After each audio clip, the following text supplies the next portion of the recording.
Order, order. Good morning, everybody, and welcome to this public session of the Environment, Food and Rural Affairs Select Committee. Our evidence this morning centres around Ofwat's price review as part of our ongoing inquiry into reforming the water sector even. We have three witnesses for our first panel this morning. So can I invite you, gentlemen, and just for the avoidance of doubt, we are endeavouring to keep better gender balance on our panels, so we're aware of the need to do better, but we're grateful to you for your attendance here this morning and your cooperation with the committee. For the benefit of those who are watching and for the official record, can I invite you to introduce yourselves, please?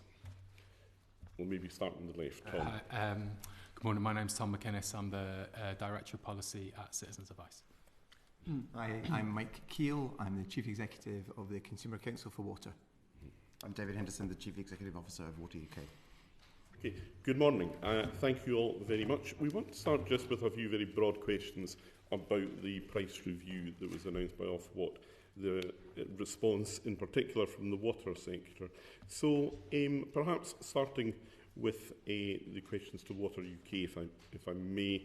How have water companies responded to the price review process and its outcomes? I'm looking here, do we feel this is a process that has been transparent, and generally are your members content that they got what they wanted? Thank you very much, Chair. So the price review is a very long and complicated process. It took over 14 months from the time at which companies submitted their business plans, 55,000 pages of information, and we received the decision, which itself comprised nearly 4,000 pages worth of documents just in late December. So companies are looking through those documents as we speak. They have until around the end of next month to decide whether or not they wish to appeal or not. But overall, we're looking forward to getting on with delivering a step change in investment. For too long, we've had not enough investment in our system, and that is the principal reason, in our view, why performance is not where it should be. We've had investment cut in real terms consistently by Ofwat, the regulator, since 2010. And last December, we have finally the recognition that we need to now play catch-up by increasing tremendously the amount of investment that we see to drive further improvements in environmental performance and greater resilience in our network. So it will take time. Each company needs to look at it in the round and consider a lot of factors, and they will make the decisions over the coming weeks. Is that an effective process, do you think? I think it's too slow, I think it's too complicated, and I think it's too expensive. Companies have spent, we think, around £250 million on their business plans. That's far too much money. We know we need a more resilient network. We know we need to build 9 new reservoirs. We have not built a single one since 1990, despite the population rising by 20% in that time and ever further pressure on the network through climate change. And yet, it took 14 months, as I say, to be given the green light to proceed with those investments. So I don't think anyone can look at this and think that that is a system working as it should. And from the point of view of the consumers, they're looking at quite significant increases in their water bills. How confident are you that this is going to lead to better outcomes for them? Well, bill rises are never welcome, and we understand for many people the cost of living pressures are very acute, and they will find these rises hard. And that is why we are tripling the level of support to vulnerable households. Payment holidays, discounts and other forms of assistance, debt forgiveness, for example, will be made more generously available to consumers so that they can accommodate some of these rises. But it is important to put this in context. Since 2010, bills have been falling in real terms. If they'd merely risen with inflation, they'd be around 25% higher than today. And so as a result of that lack of bills rising with inflation, we have got a system that has not had enough investment in it. So we're having to play catch-up. It's sadly going to be more expensive than it would have been if we'd done this investment 10, 15 years ago when interest rates were near zero. Nonetheless, it would be much more expensive if we don't get on and do it now. So I am confident, yes, that the investments that we are looking to unleash from April will deliver noticeable improvements in our system. We're going to see around a halving of the activation of combined sewer overflows, which is one of the things that people are rightly very keen to see addressed. We're going to see 9 new reservoirs, as I mentioned. We're going to see leakage reduced ever further, down a third. It's currently at its lowest level on record, and we're going to see it cut by another third. And we're going to see the amount of phosphorus and nitrates that enter the environment through final treated effluent continue to fall. So people will start to see pretty quickly, actually, from April, noticeable benefits. But we are talking about a very large system, laid end to end. It would stretch to the moon and back. Some parts of the network are over 150 years old, and we have not been investing in it anything like what we should have, which is one of the main reasons why we see it increasingly unable to cope with, as I say, climate change and population growth. Mm-hmm. Okay, well, we'll come back to some of that and unpick it later on in our proceedings. I have every confidence. Charlie, you want to pick up? Yeah, thank you. I mean, you referenced there that bills have fallen in real terms. The investment that you would like to see hasn't taken place. So what's changed suddenly? Why are water companies suddenly coming forward with proposals asking for this huge investment? Well, we have consistently come forward with proposals and consistently had those proposals rejected. At the last price review in 2019, Ofwat cut our proposed investment by nearly £7 billion. So it is not the case that we have not been seeking to invest. We have, and consistently we've had those applications for investment denied. Again, we sought $112 billion, and that's been cut by $8 billion by Ofwat in its decisions published last month. So we are still having cuts to the investment programs that we are seeking. So this is it is obviously the job of Ofwat to scrutinise our plans and to make sure that we're investing as efficiently and as productively as possible. But we do feel that too often the focus of the regulator has been on keeping bills lower than what we feel they need to be in order to sustain the investment that we know our environment and increasingly our economy requires. And perhaps if I bring in Mike, do you think consumer pressure and political pressure has changed the dynamic there in terms of that investment, the requirement to make those changes? Well, consumers do want to see investment. Consumers understand. When you do research, people understand the need for investment. So this price review is multiple things are going on. You've got investment which is welcomed, and you don't need to look very far to see the areas such as CSOs, such as leakage that need investment in. But of course, this comes with a big price tag, which is going to be very, very difficult for many households who are going to struggle with the 36%, which is the headline figure rate rise over 5 years. Bear in mind that does not include inflation. So when you add in the forecast of inflation, you're talking over 53% using forecast inflation, and that's going to be really, really difficult. I mean, just on this point that David makes about investment, companies put in a business plan, and if they don't like what Ofwat say, they can appeal, they can contest. Mm-hmm. If you look at all the price reviews since privatisation, there's been 136 opportunities to contest.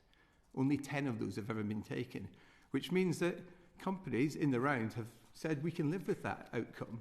So, I think that companies have chosen to live with the outcome from price reviews. And in fact, their boards sign a statement saying this business plan is sufficient for us to meet our obligations. Now, if they don't feel they could live with that, they should have contested it. So there was a mood music since around 2010 to keep bills low. That is true. And everyone bought into that. Regulators, companies, ourselves. There is some attraction of flat bills, right? And people bought into that mood music. Do you think we're now in a better position in terms of achieving what we want to from that investment, although that is coming at a significant cost to obviously the taxpayer? If delivered, this price review and this next 5-year period could be significant in terms of seeing that step change of improvement. And I say if delivered because that is really important. Because if you think about it, customers that pay up front for this, most of that 36% increase or 53% once you've had inflation, the biggest chunk is coming in year one, 20% in year one, without inflation added. Mm-hmm. So that's going to hit people in the pockets. Now, they want to see a return on that investment in terms of better services, and they're going to have to materialise, and they will have to be noticeable. Because if people don't see a difference in their services, why on earth would their view of the water companies change? And as you know, the view it's not a good view at the moment. Your trust is at an all-time low. And that needs to change. And the way to change them is for people to notice a difference through the services they receive and also the support they receive if they're struggling to pay their bills. And that is absolutely crucial because that needs to go hand in hand with these bill increases. Thank you very much. Tom, do you have anything to add to that at all? I mean, for us at Citizens Advice, the issue here is fits into the broader cost of living sort of context. Around about half of our caseload at the moment is to do with cost of living and to do with people not being able to afford things and then the knock-on effects of that. Mm-hmm. So our concern here is more about the the provisions put in place by companies to help the most vulnerable in society, those who won't be able to afford this. I can go into more detail about that sort of stuff around social tariffs, but what we haven't really seen as a result of the review is a match between where the increase in hardship is going to come and where the increase in sort of social provision, social tariffs is going to come from as well. There's a real mismatch there. So like, that would be something we would want to raise. I mean, this whole process becomes a bit of a Mexican standoff, doesn't it? When you've got Ofwat saying, well, we're going to put your bills up by this, and the water companies are saying, well, we'll make improvements, but only if we get our own way. Is that a healthy process, do you think, David? Well, the way the system works is that the government and Parliament said... I mean, some companies said they would only make improvements contingent on them getting what they wanted out of the price review. Is that right? Companies put forward their investment plans, and those investment plans say that they will achieve the statutory obligations placed on them by regulators and the government and the Parliament, and the price tag attached to it is as set out in the plan. And it's for Ofwat to scrutinise those plans and to make sure that they're as efficient and productive as possible. But ultimately, we need a system in which investors feel confident enough to put their money into it. They have choices. They don't have to put their money into the water industry in the UK. They don't even have to put their money into this country. If you want them to put their money into the water industry, then they need to feel confident that they're going to receive a sufficient return. And right now, 8 companies are making a loss. Average returns are 2.1%. This is far less than you or I or anyone else would receive in a high street bank for a fixed term deposit right now. So returns are actually very, very modest. And if we want investors to sum up the enormous wave of capital that we need to transform our environment and increasingly underpin economic growth, then we need them to feel confident that they will receive a sufficient return. What Mike's describing, though, is a process where the customers are now major investors in the industry, isn't it? Well, investors, the way the system works is that investors always put the money up front, and that money is slowly recouped through customer bills. And that is a far more efficient way to fund the investment in our view. If you had customers paying it all up front, it would be tremendously much more expensive and very much more volatile. You would have incredibly higher bills coming forward in April than we are about to see. So this system where we have investors put the money up front, I think enables a smoothing of the costs and is a more efficient way of allocating the scarce resources that we know are around. Okay. Henry, that takes us on to customer satisfaction. It's just, we've touched about the investment, but I was wondering whether, Mike, you could talk about the changing opinions over time towards water companies and the main drivers within those opinions. Yes, yeah. I mean, there was a point David just made about investor return, if you don't mind me just picking up on something, because we hear this a lot that return has only been 2%. You can't get that in you can get more than that in a high street bank. That's using return on regulated equity, which is one way of measuring it. Another way is total market returns, which this current period had been over 8%. So I'm just saying there's a slightly different complexion if you look at a different measure. 8%, not many customers can go get that from a high street bank. So, I think there's a slightly different perspective if you look at different metrics on this. But sorry, to get to your question, Henry, the customers are not very happy at the moment with the water sector. Satisfaction is falling, trust is declining. And we know that because we do a big tracker survey each year. It's 5,000 people we ask, and it's got a sample for every water company. So you see trust being at an all-time low. You see only 55% of people believe their bills are fair. You see 50% of people saying companies don't care for the services that they provide.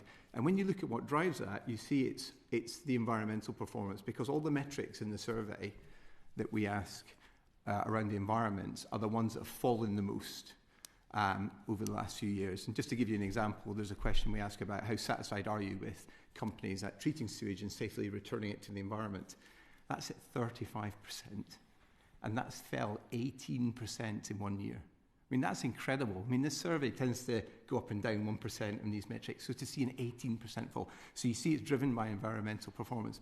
But there is something that I think needs to be said. One metric, a really key metric, hasn't fallen. And that's satisfaction with water service, which is at 89%. And it's been around that 90% mark for many years. And it's really important to note, because that is a core part of the service. And I think that reflects the fact that services are pretty reliable. And we have world-class drinking water in England and Wales. And I think that context is really important when you look at a lot of other stuff which is quite gloomy. Mm-hmm. You've got an increase in terms of flooding, sewage flooding, water supply. Like presumably that has a big impact on customers, right? Yeah, I mean it's the biggest. Well, in terms of what affects them, of course, interruptions to supply are very disruptive. Sewer flooding is the worst service failure that you can possibly have. Sewage in your home is just, it can wreck your home. You can be at your house for 18 months while you get your replastering done. So yes, it has a very big effect. But when you look at in terms of the survey, in terms of overall customer satisfaction, it's the environmental metrics that are driving the overall dissatisfaction in the water sector. Do you think water companies are sufficiently supported when those incidents happen? Well, we've been doing quite a lot of research in this area on how companies handle incidents, and it's quite revealing. We did 5 deep dives into various different incidents. So we had sewer flooding, we've looked at supply interruptions, we looked at boil water notices. So we looked at all different types of incidents. And what you see are some real themes coming through, is that there's areas that really need to be improved, particularly communication during incidents, which has not been good. People feel completely left in the dark. Often companies will use methods of communication that works for them but don't work for consumers. For example, if you're digitally if you're not digitally enabled, there's no point if you're driving everyone to the website. So we see communications are very poor during the incidents.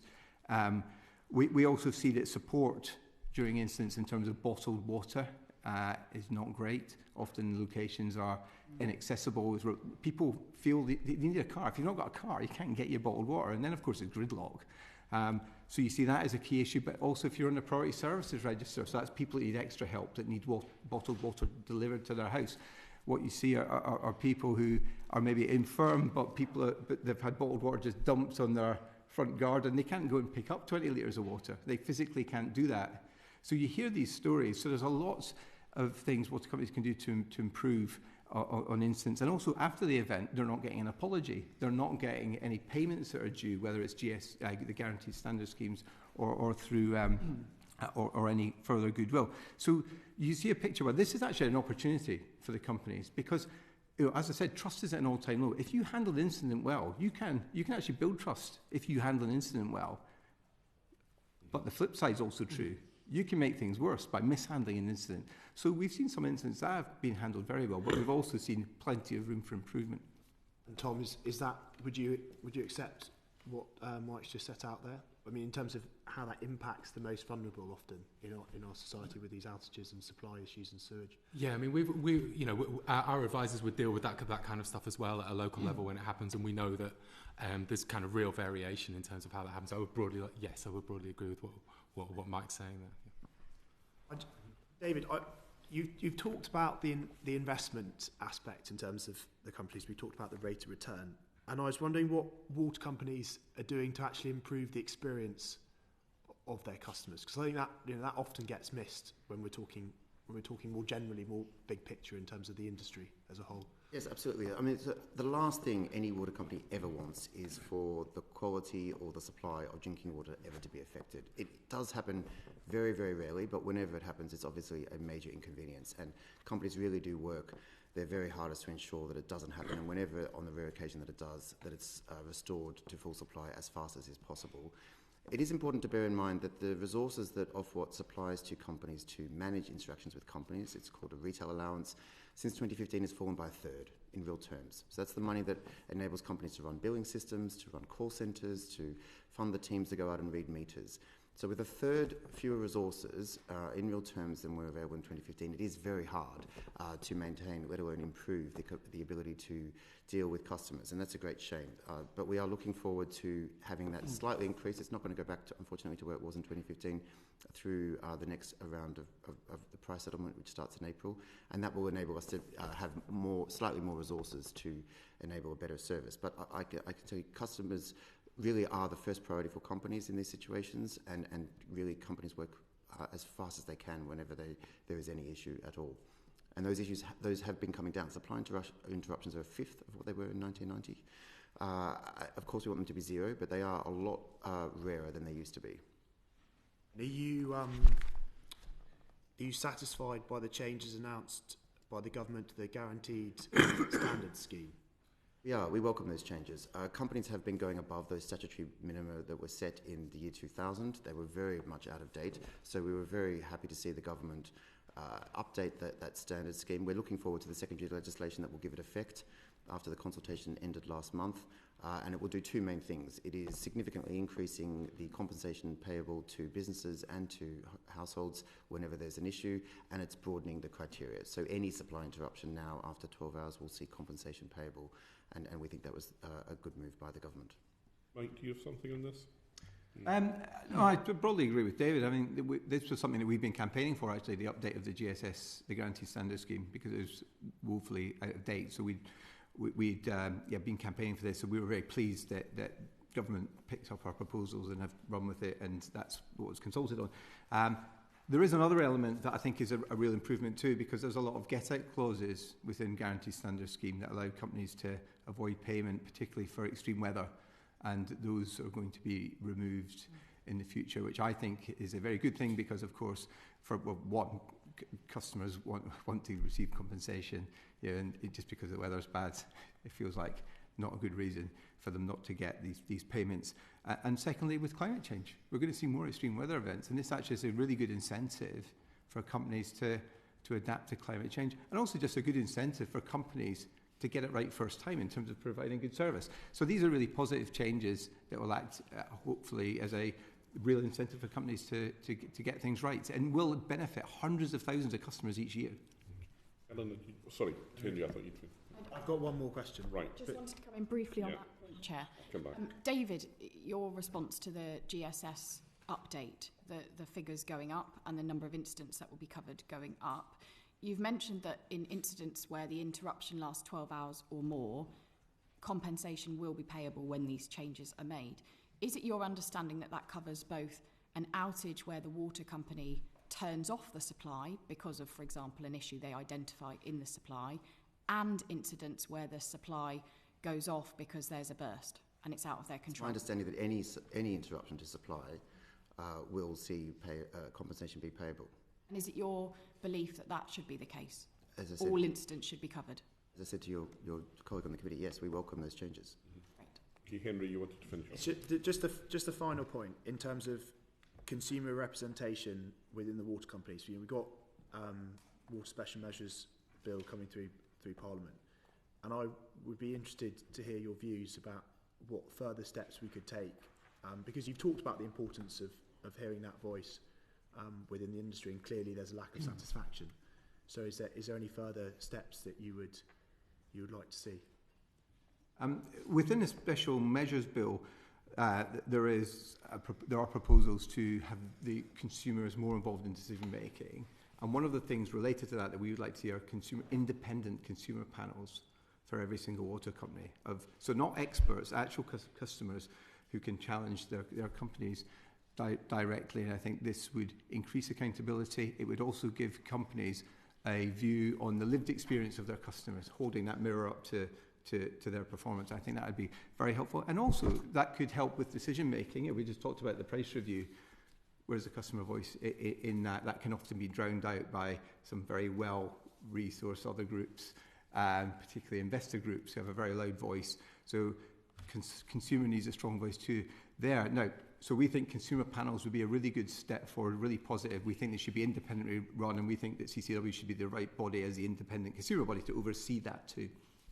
David, do you have any views on that? Well, companies already extensively engage with customers. Customers are consulted very, very broadly in terms of the business plans that are put forward that dictates the amount of investment that we then propose to Ofwat, and we welcome the government's efforts to increase that further. We're looking forward to Ofwat producing the final rules, and of course we will give effect and comply with whatever's put in place. But customers are at the heart of company operations. We do care very deeply, and I think actually the incentives with investors that were just mentioned earlier by Mike are aligned. We want to invest in order to improve performance for customers. We want a stronger network for customers, we want a more resilient network, and we want a network that provides better environmental outcomes for customers. And that's exactly what investors want too. So consumer panels, good or bad? I think they're quite a good thing. Yes, I mean we need to see the detail, which I think Ofwat is looking for, is continuing to develop, and we await the detail. Okay, Jane, you want to pick up? Thank you very much. I wanted to focus a bit on the impact of the price review and how consumers are feeling it, because obviously there's been a lot of press about it. This 36% rise has been trailed. How have you found consumers have responded to it, particularly those maybe on lower incomes? Is there worry and concern? How are people thinking they will approach it? Yes. So, Tom or Mike, I guess. Yeah. So from us at Citizens Advice, we're definitely seeing concern. We've seen a rising number of people come to us about water debts, but also these debts are connected to other debts. So if you put it as part of the whole problem there, we're seeing like a huge impact of it. And like from our perspective, if we take say our debt clients as like they're an example of a vulnerable group, right? And they're not necessarily got water debts; they've got debts right across the piece. If you look at that group, so before the price review, 7% of that group were in water poverty, as defined, the 5% of disposable income. If you look after the price rises, that goes from 7% to 14%. Now, that's before the effect of any sort of social tariffs or anything like that. But the point for us is that those social tariffs vary so widely from one place to another that the effect is complete. It's like it's a classic postcode lottery. By crossing a border from one place to another, you can massively increase the support that you're entitled to. And what we're also seeing is that people don't know what they're entitled to. They don't apply for what they're entitled to. And we've spoken to industry sort of in preparation for this, and they would make the point that, well, there's more than just social tariffs. And that's kind of like furthers the complication of this situation, because there are so many different things that people could be entitled to, but aren't aware of and don't get. And so it's dependent on the customer service in each location. It's dependent on the kind of the attitude of each company. And for us, there's a massive simplification task to do here of standardising that social tariff right across the piece, just having one, and then look quite hard at how you go about automating that. We're doing work on social tariffs across other utilities in energy and telecommunications. And for us, the issue around data sharing, about sort of standardising the thresholds at which people qualify, and sharing the data between government and companies to automate this would make an enormous difference, and that would help those concerned customers. We've got people who come to us for advice, and we're having to pass the advice from the company back to them about what they're eligible for and what they're not eligible for. We've got trained advisors who are struggling with the complexity of the services. So, yeah, the price rise is big. We've kind of heard that. It's in the middle of an ongoing cost of living crisis, and our numbers will tell you that it's ongoing. But the complexity of the offers, of support offers, is making that worse. So we think there's a definite a piece of work there to do to make that simpler for people who need it. It's just a couple of things then to follow on that. Firstly, maybe following up with the social tariff. Do you all agree that the social tariff system is confusing and needs changing, and how would you suggest that would be done?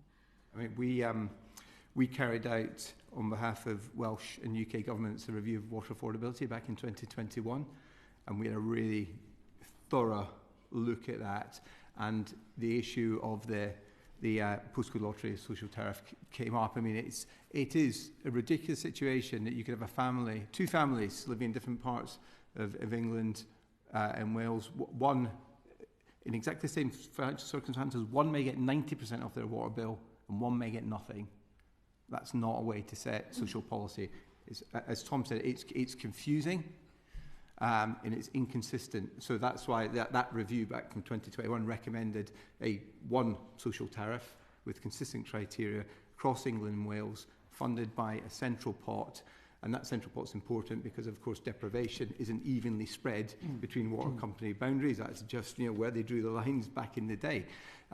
So we think the kind of design principles behind a single social tariff are there. They would be very good. They would benefit millions of people. And with these price rises coming, we know, and in fact it's water companies' own figures, that there'll be over 1 million households still left in water poverty, despite the increase of support that's coming alongside this package at this price review. So this is urgent and important. So those recommendations seem really quite clear. Would you agree, David, that those would be necessary?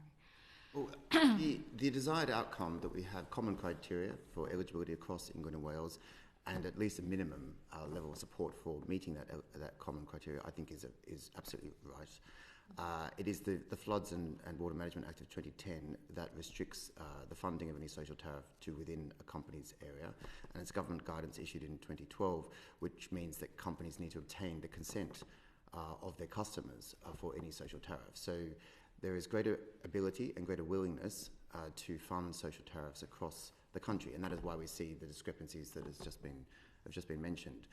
The achieving of the aim of common criteria and at least a minimum floor of support for meeting that criteria can be achieved in a number of ways, and one way is a single social tariff, and that is a matter for Parliament, given the restrictions that I just mentioned, and we would be happy to obviously adopt whatever it is that Parliament thinks is appropriate. But we do absolutely support the overall objective to establish minimum criteria that is consistent across the country. And the other thing I just wanted to look at a bit more deeply, you mentioned that people don't know what help they can get. It's awareness. So what can the government or water companies do to increase this? Because there are debt recovery, there are other things that can be done and people just don't know. So what could we do about that? Just going to push the point on automation here about like just making it just a thing that happens. You don't have to be aware. You don't have to go to Citizens Advice to find out about it. It's just a thing that you are passported onto. The data bill is making certain provisions in that. I would definitely look into them. We are, and I've spoken to the Secretary of State for Work and Pensions on this. There are a few things that the Department for Work and Pensions could do to see information more easily flow to companies, so that people who are on certain benefits, who are in need of assistance, can be told, can have that information flow to companies automatically, and then the appropriate assistance is provided automatically. We would very much welcome that. As soon as we have that information, we will provide the support that is available. We want to ensure that anybody who's eligible for support receives it, and I really encourage you to communicate to your constituents, as we are as best we can with our customers, that anyone who's struggling to pay any bill or has any fear about being able to pay any future bill should please get in touch with and contact their water company, and they'll be only too happy to discuss the range of support that is available. And David and Tom are quite right. There's loads of potential in passporting, so you can automatically get support. But we also have to remember there are people who maybe find themselves in temporary difficult circumstances, so that passporting will never work for them. So it might mean that they just need a payment break, or one-off support. So there is a whole basket of support available there, and we again just reiterate that urge to let your constituents know that there is that help available, and reach out. I mean, we have a great hub on our own website that has it all listed for water, so you know exactly where to go. Thank you. Do you want to pick up some of this, please? Yeah, thank you, if I may, Chair. We've outlined the need for investment in our water infrastructure is clear. We've heard that 20 pence in a pound goes on water company debts. 11 pence in a pound goes out as dividends, however. Looking at this, the Consumer Council for Water survey indicated about 40% of consumers in England and Wales would struggle to afford those proposed bills, those increases to their bills. Is that fair, and how will they be helped if they can't afford those price rises? 40% of people can't afford those bills. Social tariffs, are they enough? We've got a basket of support. Is that going to be enough for 40% of people who can't afford their bills? Well, currently not enough. I mean, water companies' own figures say that's not enough. So it is not enough, and that is absolutely why the need for a single social tariff is there, and it is urgent. I mean, is it fair? People do understand the need for investment. I think that's a really important point to make. People understand that the water sector needs that investment. So I think, if you think about the equation, bills are going up, but people need to see something in return from that. And I think that's going to be the crucial point, delivery going forward, because there's 44 billion, I think, is the figure spent on enhancement programs at this price review that's being proposed. 44 billion. That's a four times increase on what's being spent now. But in this current period, companies are struggling to spend all that enhancement pot. And that is concerning for me, because if they're struggling to deliver a much smaller programme of work, how are they going to deliver a much bigger programme? And if consumers don't see those improvements, that will be very damaging for the sector, and the sector can't afford further damage. Anybody else want to make a comment on? I'd echo that. I mean, we're seeing like a really serious rise in the number of our clients who are going to go into what we call a negative budget. So more going out and coming in every month, just as a direct response to these price rises. So we'd say that the support isn't enough. It's also just not accessed and not accessible. Yeah. Thank you. Right, that's helpful. Thank you, Andrew. Thank you, Chair. I've got a couple of questions, really, I suppose, around the issue of trust. So I think in recent years, there's been greater awareness of issues affecting the sector by consumers and households, particularly things around pollution, how we manage that, what some of the challenges are. And alongside that, we've seen increasing anger, and Mike's talked about levels of trust in companies around it. So I suppose my first question is, during the last price review period, we saw a number of water companies, actually quite a few of them, paying larger pay and bonus packages while simultaneously not meeting expected levels of performance. Can you tell us from your different perspectives how you think that's led to this lack of trust we have in the sector? Well, I mean, the first thing to say about pay is that it is set independently. CEOs don't set their own pay. It's set by remuneration committees appointed by boards, and they will benchmark performance against stretching targets and against comparative companies and comparative industries. Average pay for CEOs fell last year. Almost every company that paid a bonus did so using shareholder funds rather than customer funds, and many companies didn't pay any bonus whatsoever. But I absolutely understand why people look at compensation and are struggling to see the justification. These are complicated businesses. There's a huge amount of scrutiny, as this committee hearing is evidence of, on these companies, and rightly, they're under a lot of pressure. So if we want to retain and attract the people that is required to deliver the very difficult job of transforming the industry, then we need, I think, remuneration committees to be able to set performance in the right way. But as I say, average pay has been falling, and many companies didn't pay any bonus at all, and those who did, by and large, did not use customer funds to fund it. You'll forgive me for welcoming the modesty of water company bosses with the falling. Do you understand the anger? I think often I get, when I speak to residents in my patch, we've talked about this committee, you get a corporate answer from a company saying we're a complex business, and it almost ghosts the anger that residents feel about the way the sector's run. Do you recognise that anger? We absolutely do. This is one of the reasons why we apologised for failing to keep up with shifting public expectations around company performance. We have owned up to our role on that, and more importantly, we've put a plan to put it right. Fundamentally, people, I think, are frustrated because performance has been not anywhere near where it should be, and the main reason for that is not having sufficient funds to invest. Our system is increasingly failing to cope with climate change. It's increasingly failing to cope with the changing business needs for water.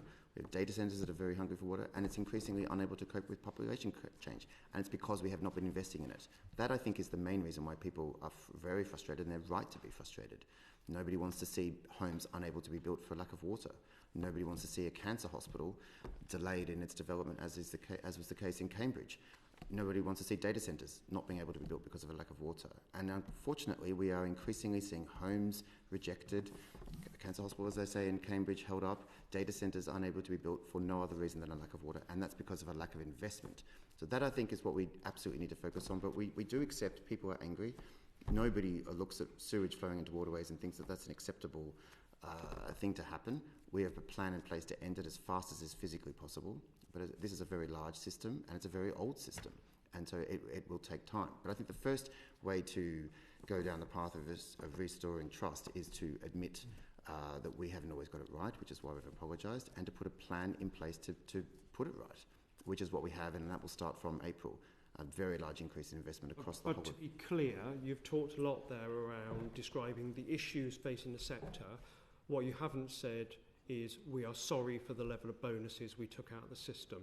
You haven't apologised or said you recognise the actual takeout of, I think, £41 million in paying excessive bonuses since 2020. That was a problem. So actually it's the sector's the problem in your viewpoint rather than the remuneration. I think As I say, remuneration is not, I don't set pay, it's set by independent remuneration committees, and they look at a range of factors, and they've taken decisions to reduce pay, and pay is also, and many CEOs have waived bonuses. They've decided not to take bonuses of their own volition, because in recognition of some of the issues that you've pointed to. So I think there, the sector is not just one company, it's multiple companies, and there's a range of decisions that have been taken on pay and bonuses, and that is, I think, overall we've seen pay fall in recognition of the issues that you've described. Mike, what's your view on those answers? Well, I think water companies just need to be better at reading the room. There's a lot of anger out there. There's a feeling that water company bosses are being rewarded for failure. And, that goes down like a lead balloon. And I do think it should be better explanations of why people merit salaries, because we heard remuneration committees twice, as if that's something that's done to them with no, right? Remuneration committees, that's still a function of a company still sets up a remuneration committee. And again, that doesn't go down well with customers. It feels like hiding behind remuneration committees. And also we hear how complex it is. This is a business. These are businesses. You don't have to win any customers. If you're running a business, what are you worried about? How to take in money and then how to spend it well, right? Well, half of that equation's gone for a water company. Guaranteed income streams. So whilst it's incredibly complex providing water services, of course it is, and sewage services, and it's a 24/7 business with loads of responsibility. It is a lot of responsibility, and it is a hard job running a water company. But I just think there should be much better explanations to consumers if we're going to change their view. So I just think sometimes some of the things come across as tone deaf. I think there should be better explanations. Well, and finally, Chair, can I ask, Ofwat will now limit some of the payments, some of the bonuses, and ring-fence some areas in there. Do you think, as Consumer Council, that's enough to start rebuilding trust?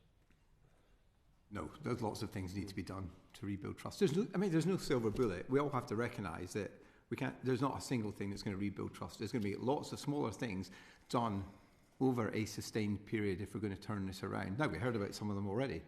How you handle incidents, payments if things go wrong, communicating why people merit a bonus or not. They're just some of the factors, but there's lots more that needs to be done to help rebuild trust. And it's going to be a long haul, but I do believe it can be done, actually, with real focus. And because there's this opportunity to turn service around with this price review, and if that gets delivered, then that gives a fighting chance of turning it around. Thank you. Okay. Henry, you wanted to come in, then Helena. Yeah, just very quickly on this complexity point, David.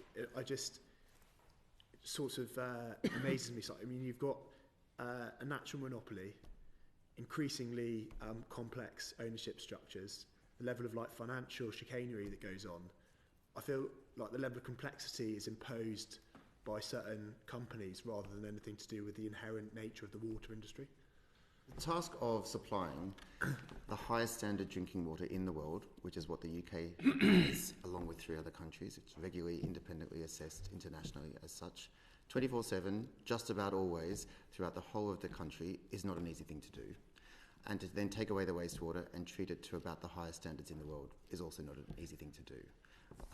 Compliance with the rules that govern how that is achieved or should be achieved is running at about 98%, as agreed with the Drinking Water Inspectorate and the Environment Agency. Yes, we'd love it to be at 100%, but I don't think it's fair to suggest that it's an easy thing to do, just supply water to 70-odd million people 24 hours a day. It feels like the focus is all wrong, right? I mean, if you look in terms of certain areas of the thing are not being updated since the Victorian times.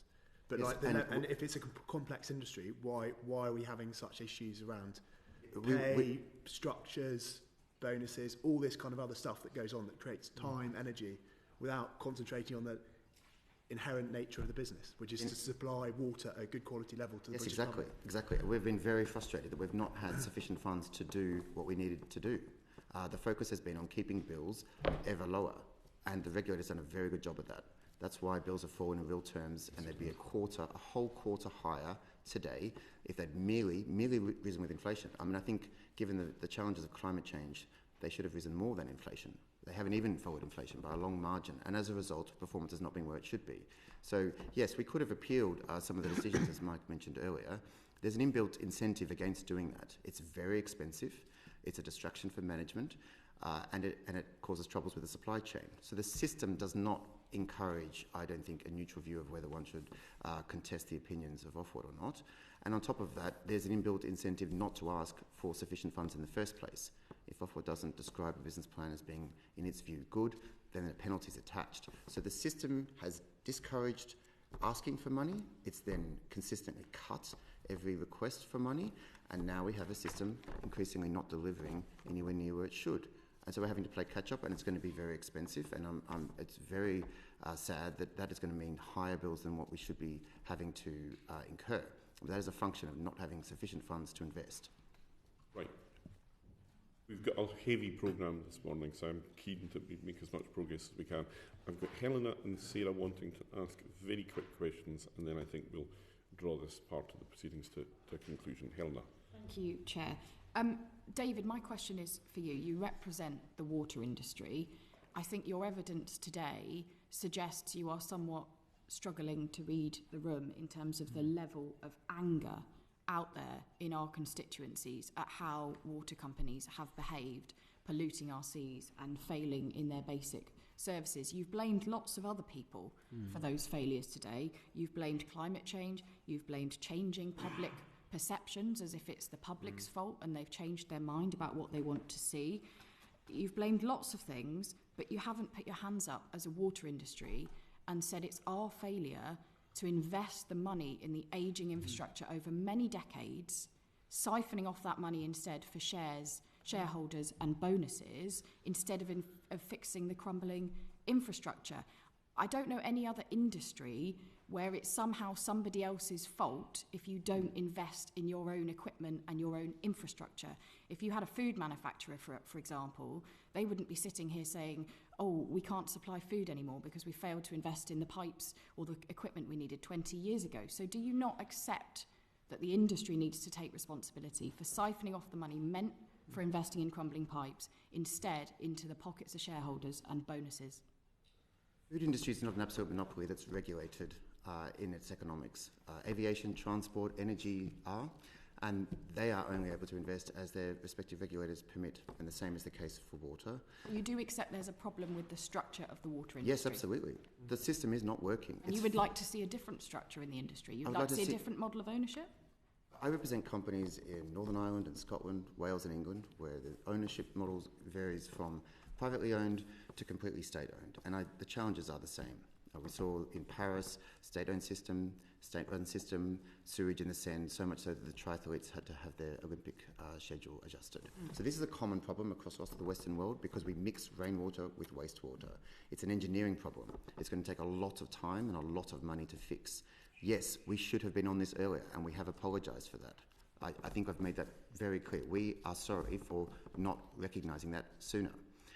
As I say, though, our ability to deal with that recognition is limited entirely and absolutely by how much money we have, which is not set by us. We don't siphon any money off at all. It is the returns generated by the investments only authorised by Ofwat, which enable any return to be made in the first place. And we have not been able to invest anything like what we should have been able to invest. We have, as you say, it's a very old system, and we have not been investing.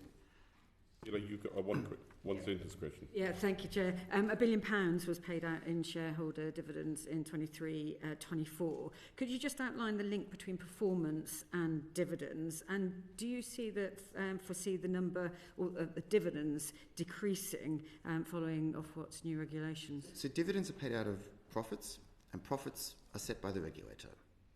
We ask the regulator for an amount of money to invest, and Ofwat scrutinises that. It says we should do it more efficiently. It sets very stretching targets for performance commitments associated with that investment, and it attaches what it thinks is a reasonable return on top.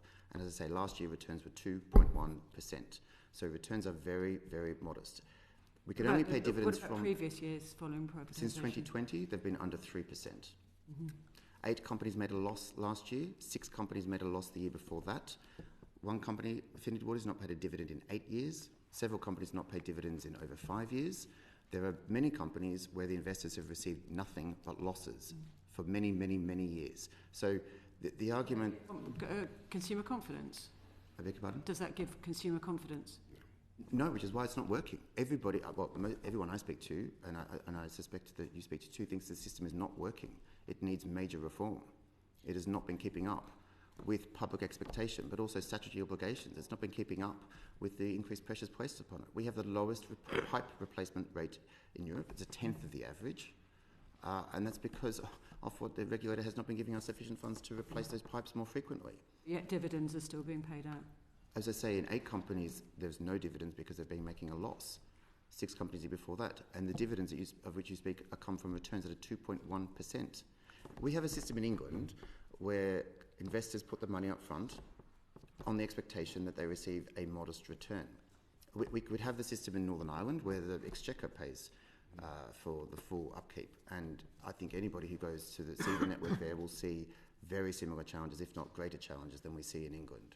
So this is a common problem, and I don't think the ownership model is seeing tremendously higher rates of investment or lower.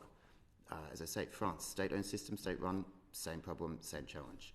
It's going to require a lot of time and money across the Western world to address a structural flaw in the design of our wastewater system, which is that we mix rainwater with wastewater. And thanks to climate change, we are seeing much, much more intense downpours of rain happen much, much more often. And the system, frankly, was not designed anyway in the world to cope with that. So this is the challenge. It's a global challenge. It's going to take a lot of time and money. And we absolutely want to make sure that everyone is protected as much as we can, because the cost is not small, which is why we are tripling the level of support for vulnerable customers. Okay. We've hit a very rich stream of discussion here. Unfortunately, we're up against the clock. So I suspect that we will be returning to this in some way, shape or form in the course of our inquiry. But for the meantime, gentlemen, can I thank you very much indeed for your attendance and your participation in this morning's proceedings. Are we able to move to the next panel without suspending? No. If I can thank you, we are genuinely grateful for your attendance. Thank you. And then invite the representatives from Southern Water to the table.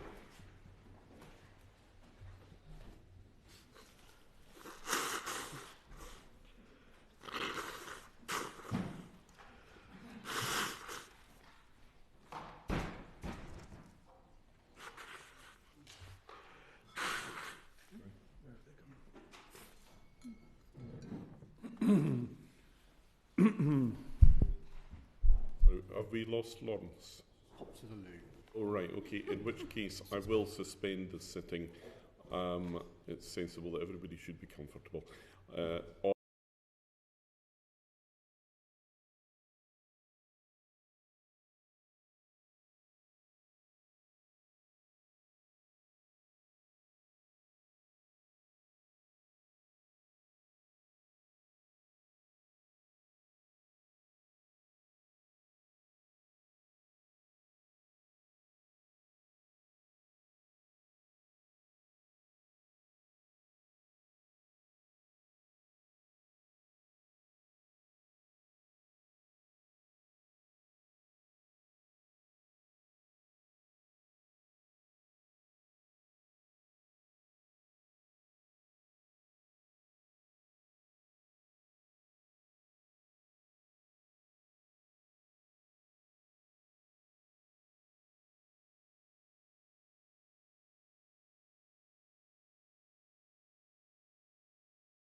Order, the proceedings are resumed. Good morning, gentlemen. Thank you again for your attendance here this morning. Again, for the benefit of those watching our proceedings and for the official record, can I invite you to explain to the committee your names and occupations, please? Good morning. My name is Lawrence Gosden and I'm Chief Executive of Southern Water.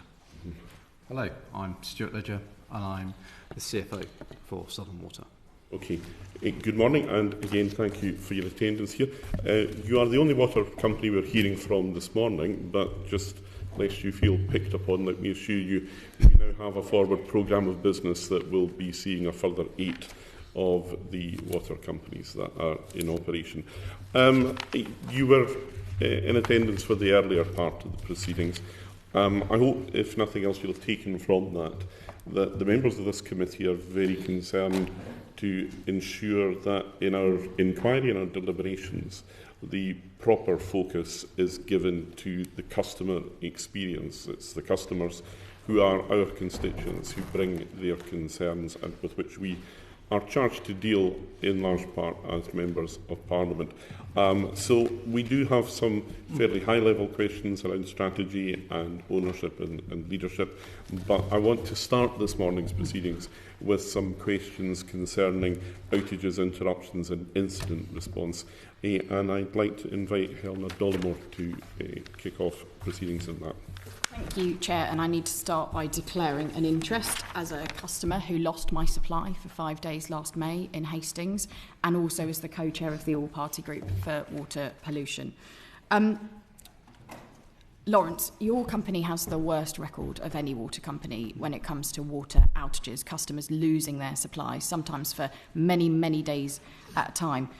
If we look at just the recent history, just over the last 12, 14 months or so, we've seen 3 major incidents, 2 of them in my own constituency. In 2023, in Rye and the surrounding areas, around 10,000 people lost their water supply for up to 8 days. In May 2024, last year, in Hastings, 30,000 people lost their water supply for up to 5 days. And just over Christmas, in Hampshire and Southampton, we saw up to 60,000 customers lose their water for several days over the Christmas period. And we have heard directly from the members of Parliament representing many of those consumers, Satvir Kaur and Caroline Noakes, about the impact that had on the ground. And I have to say, having had 2 of those incidents in my own constituency, and then from speaking to other members about the experiences in their patches, exactly the same failures play out in incident after incident. To give some examples, we get bottled water promised but not delivered, particularly to vulnerable people. We get not enough water stations opened. Members push for more water stations to be opened. The request is refused. We get traffic gridlock unleashed in our towns. We get the situation of people having no water for many days in Hastings, no water for 5 days. After the 2nd or 3rd day, that situation becomes really, really unbearable. Parents unable to change their babies' nappies. A hotel in my constituency filling buckets of water from the sea in order to flush their toilets and try and keep their hotel in operation. Old ladies walking up huge hills trying to carry 6 bottles of 2-litre water. Vulnerable people simply not getting what they need, as well as the issues with basic sanitation and hygiene that you get when you can't wash for several days, when you can't wash up and cook. Businesses forced to close, losing much money at key times. Schools having to close. In Southampton, the hospital was even impacted. Your Director of Water, Tim McMahon, said that in the incident in Hastings last May, the army nearly had to be called in. Do you think your handling of these incidents, Lawrence, was adequate? Yes or no? It is a completely unacceptable position for there to have been any incidents. We are charged with turning round a company in a very difficult position. I started as Chief Executive 2.5 years ago and was brought on board with my colleague and to build a team around to be able to get this company turned around. It's the product of about 15 years before it, with many of the investment points that have been made before in the previous session. That it is inexcusable, the level of impact and the duration of the incidents that you have measured. You would agree that Southern Water's response to those 3 incidents was unacceptable? It is completely unacceptable for the incidents to have occurred in the first place. Yeah, and what about the response when they did happen? And our response throughout all 4 has nowhere been good enough. And why haven't the lessons been learned? Rye, October 2023, the lessons I fed directly into Southern Water. I then saw the same failures played out in Hastings, and we've heard exactly the same happening in Southampton. But why doesn't your company learn the lessons each time? We have learnt many lessons. But if I could just unpack a couple of the incidents, just to help understand just some of the differences between some of those incidents. We'll come on to the why. specific incidents in a minute, but if you accept that your handling of these incidents is not adequate and that those incidents should have never happened in the first place, Really?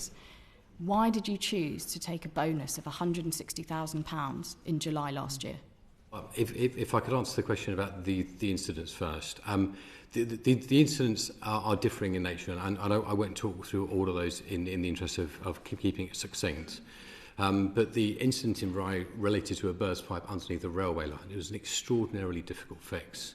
Ideally, that wouldn't have happened, but it was an extremely difficult operation to do. If I contrast that then with Hastings, where we had a pipe coming down from the main reservoir, which also burst, right in the middle of a woodland, which took us to chopping down 50 trees just in order to get there, working day and night to try and get supplies restored. It is not that the company isn't working extraordinarily hard. It's some of these incidents are genuinely very, very difficult to deal with in a very short time frame. I think our response, you need to take some responsibility. Of course. You came into Southern Water in 2020. You became chief executive in 2022. These incidents have all happened on your watch. If we take the Hastings incident that you refer to, for example, the incident where a member of your own team said that the army nearly had to be called in. In 2007, Southern Water submitted a planning application to repair the strategic pipe that burst, causing that incident in May 2024. In their own planning application, they referred to a need to replace, and I quote, existing outworn raw water pipeline. That work wasn't done, the pipe burst, and my constituents were left without water for 5 days. So why will you not accept responsibility for that? When we've met before, I have taken responsibility. I didn't cause the incident. I've come in place to get the company turned back around, but I take full accountability of where the company is, because it's my job to get the company turned around. I can't go back in time. I can only deal with improving the company from the position that I'm in at the moment. Why did you think it was right, permission, just 2 months after that incident, to take such a large bonus? The planning permission, if I could just answer the previous question just very quickly, and I will come to that one straight afterwards. The planning permission relating to that pipeline was as a direct result, when we look back through the records of the company trying to juggle and work within an underfunded scenario. It did not have enough money. When you look back at the allowances that the company is being given by the regulator, independently modified, as it should be, there just was never enough money to cover all of the maintenance needs of the company. So the company was having to take tough choices as to which pipes that it replaced and which pipes that it didn't replace. With the benefit of hindsight, it got that decision wrong, but that is very much with the benefit of hindsight. Under my management team, we are now replacing that pipeline as we've committed you to do, and furthermore adding extra resilience with a dual pipeline that will mean that supply also has a resilient, sort of a standby system, if you like. So we're taking action now. I can't go back in time. What I can do, though, is make sure that the right things are going forward now. In relation to bonuses, yeah. I've been chief executive for 2 full years, and I'm partway through my third. For my first year, I declined a bonus because it was completely it just was not right that I took a bonus in a year when the water sector was coming under such scrutiny and public concern and anger was at such a high level.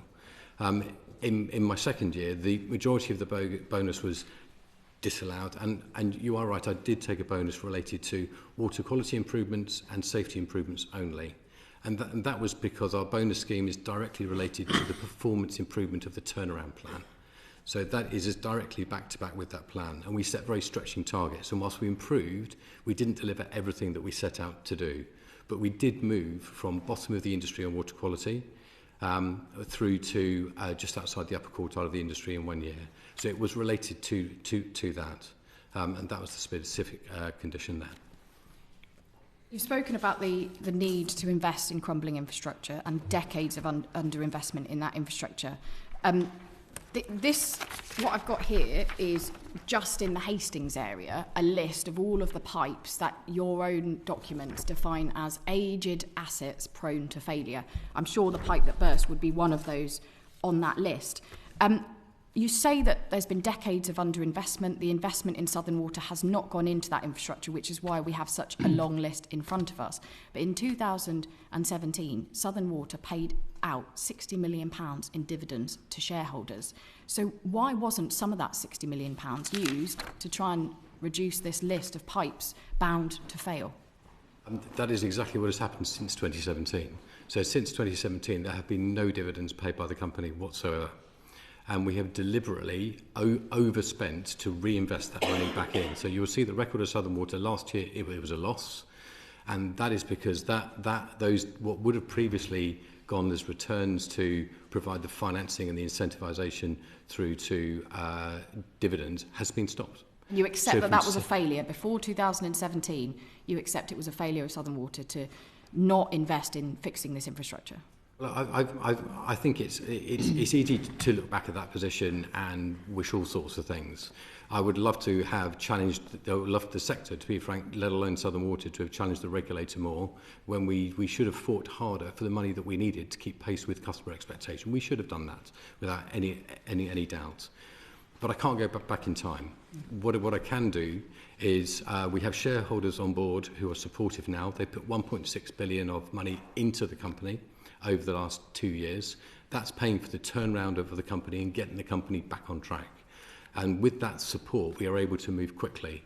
And there is no sign in the immediate future of needing to take any further dividends. They are supporting the position of effectively profits back into investment. And that's the plan in front of us. Turning now to compensation for these incidents when they happen. In the incident in Hastings in 2024, no compensation has been paid to residents, including myself. In fact, we've had to pay our water bills for the days when we didn't have any water.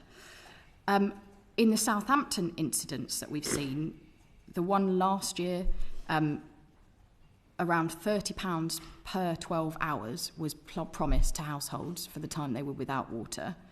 In the most recent incident at Christmas, Southern Water has already come out and pledged £9.7 million. That equates to about £160 per household. Both of those figures above the legal minimums that you're required to do. To date, you've refused to compensate residents in Hastings. Can you explain that, and will you look again at that decision? If I just briefly talk about Southampton, and then I will pick up the contrast and Hastings. So in Southampton, the compensation that we on the last day of the incident, which lasted 3 days, I issued a formal apology, and in that formal apology, we confirmed that the compensation would be due at the new GSS, the Guaranteed Standard System that is proposed by the government. So that isn't in place yet, but we have voluntarily put that forward because it felt like the right thing to do. We entirely support the increases in GSS. It's absolutely right. It's far too outdated. So we voluntarily did that. The Hastings outage back in May time last year was way before that particular period when the GSS was forecast to be increasing. It was indeed. And therefore, we've spoken previously, and you'll be aware that I'm in dialogue with the local authority, and I'm going down this week to meet the local authority for the 3rd time, having faced public meetings down there personally, to talk about... to review that decision, to look at giving compensation to the residents of Hastings for that outage? In very simple terms, yes. By when? Could we look at an announcement in the next month or so? Well, I have a meeting with the local authority, my 3rd meeting with the local authority, and I hope to meet you shortly after that to confirm what that will be. I think there is a conversation to be had about how we do that. The first compensation package we put forward, and we don't think this is right, but under the rules of the current GSS system, it actually meant that no compensation was due, and which seems absolutely crazy, which is why we voluntarily put forward £1 million worth of community funds, and that is in place now. So that system is in place now. But what I'm promising you is to review that to go further, and that is the meeting that we have with the local authority later this week, and with yourself afterwards. Thank you. Yeah, Helena, thank you. Lawrence, I want to just have a look at the issues of corporate governance around Southern. You describe yourselves as being the Chief Executive Officer and Chief Finance Officer of Southern Water, but that's actually a bit of a shorthand, isn't it? You're CEO and CFO of the Southern Water Finance Group. That's the operating company, is that right?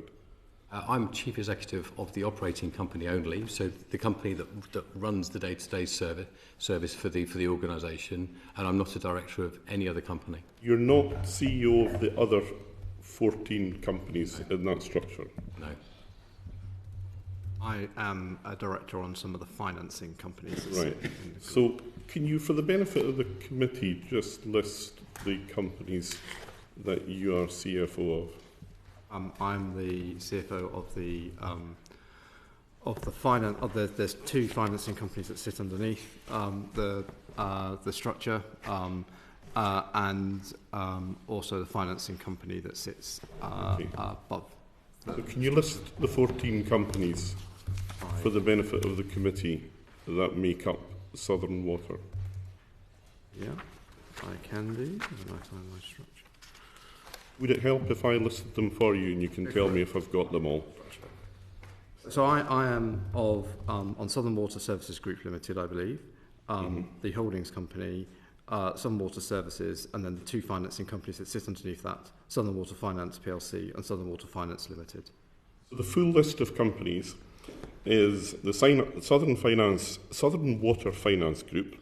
Then there is the Southern Water Services Group Limited, SWS Holdings Limited, Southern Water Capital Limited, SW Finance 2 Limited, SWS Group Holdings Limited, Greensands Finance Holdings Limited, Greensands Senior Finance Limited, Southern Water (Greensands) Financing PLC, Greensands Europe Limited, Greensands Finance Limited, Greensands UK Limited, Greensands Junior Finance Limited, Greensands Investments Limited, and Greensands Financing PLC.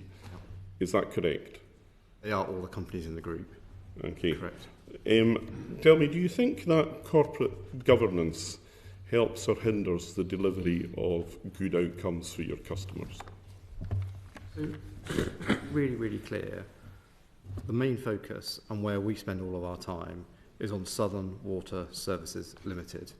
That is the main company. That is the company that we sit and spend all of our time focused upon and dealing with stuff. The structure that sits above that predominantly are holding companies. Most of those do not function and they are historic.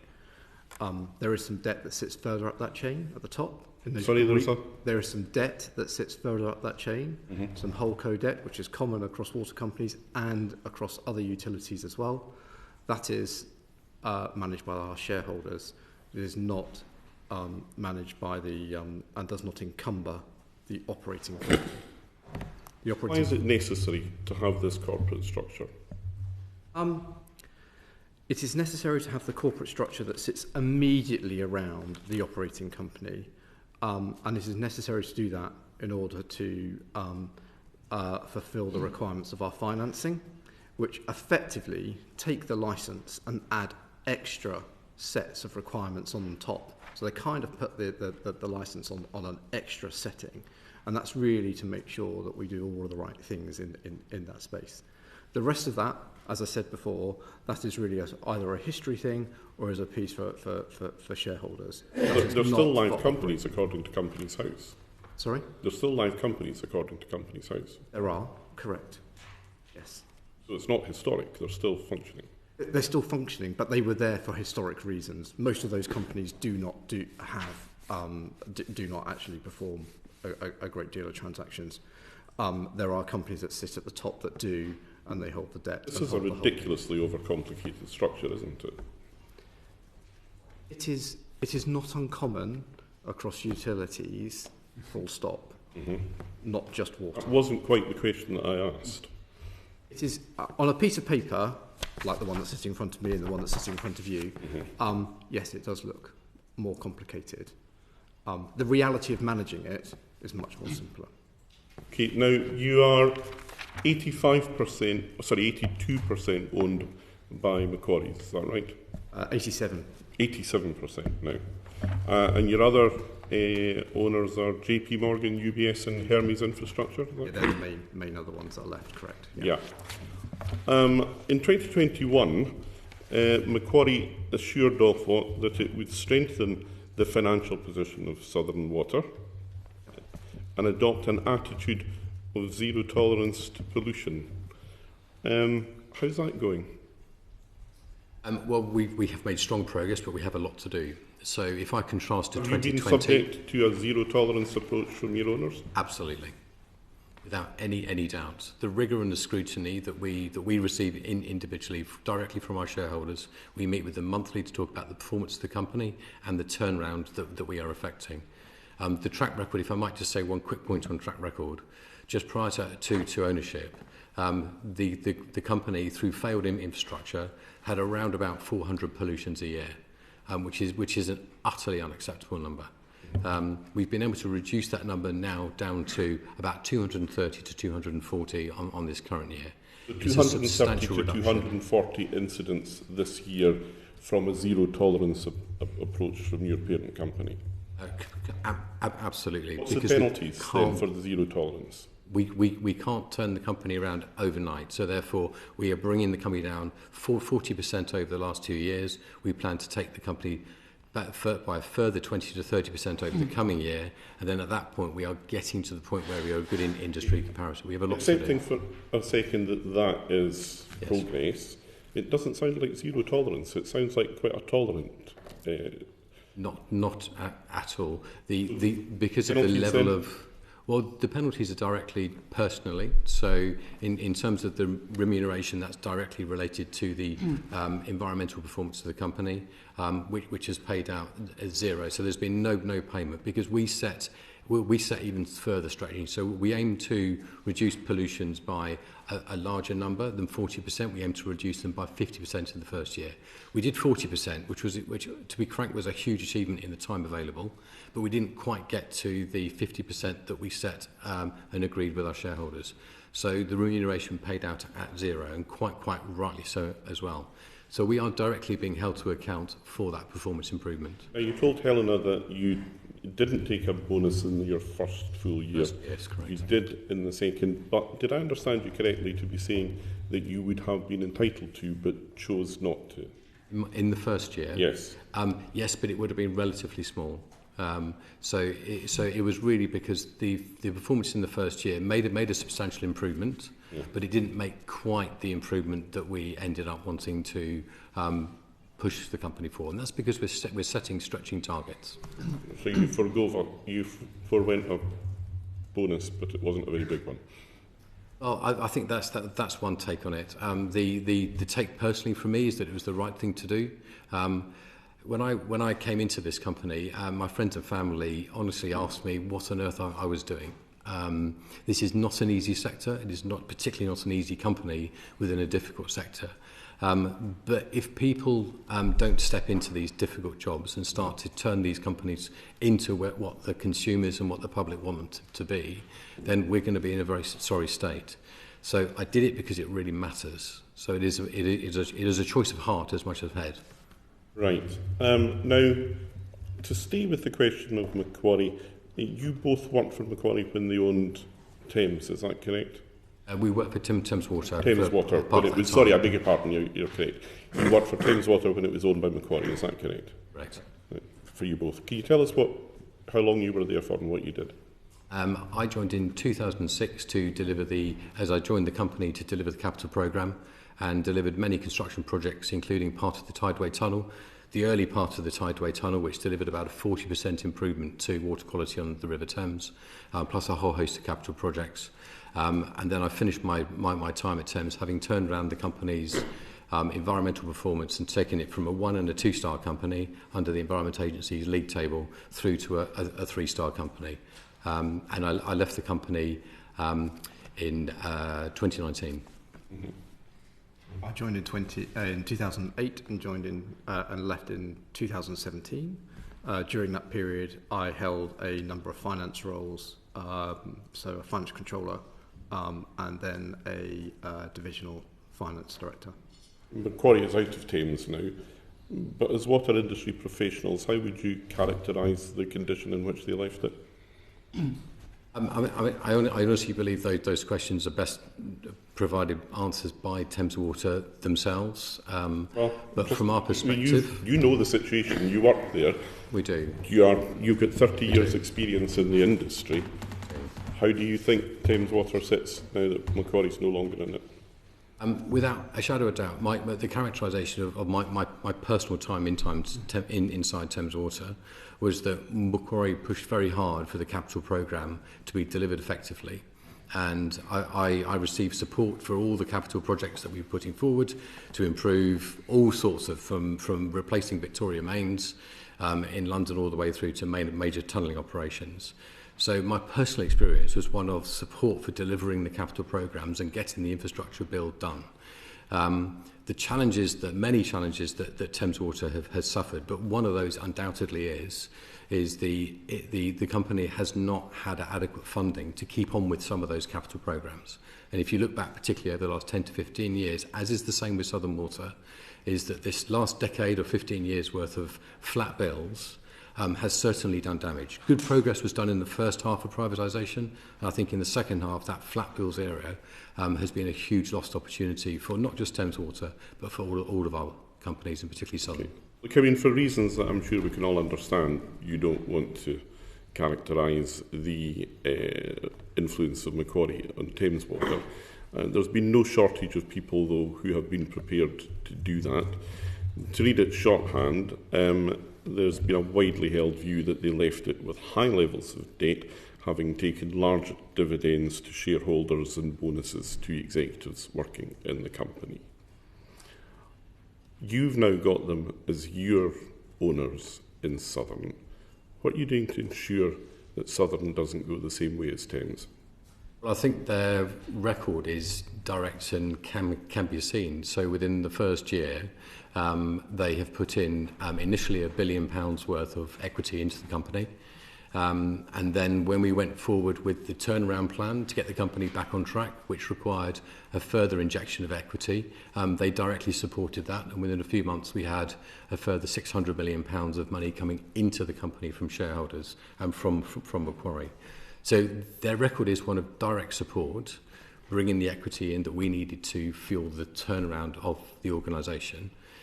As we look to the following five years and the PR24 determination, they're also committing to further equity to support the turnaround of the company through that period and this huge investment programme that we are planning to deliver.